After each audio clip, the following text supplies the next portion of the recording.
ভিতর থেকে বাছাইকৃত কিছু মানুষকে আল্লাহর কোরআন এবং রাসূলের হাদিস শোনার জন্য আসার তৌফিক দান করেছেন।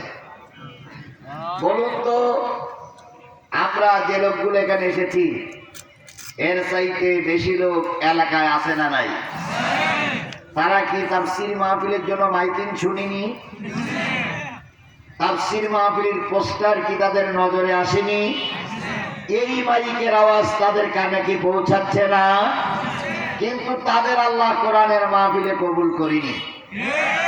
সবাইকে আল্লাহ সব জায়গায় কবুল করে না।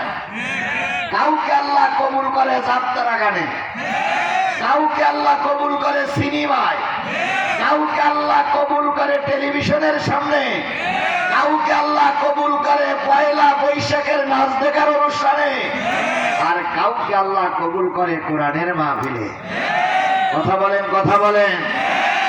আবার দেখেন, কারোর টাকা দিয়ে মূর্তি নির্মাণ হয়, কারোর টাকা দিয়ে যাত্রা হয়, কারোর টাকা দিয়ে রাস্তাঘাট অন্যান্য অনেক কিছু খারাপ জিনিস ভালো জিনিস হয়, আর কারোর টাকা দিয়ে আল্লাহ মসজিদ এবং মাদ্রাসা নির্মাণ করা হয়।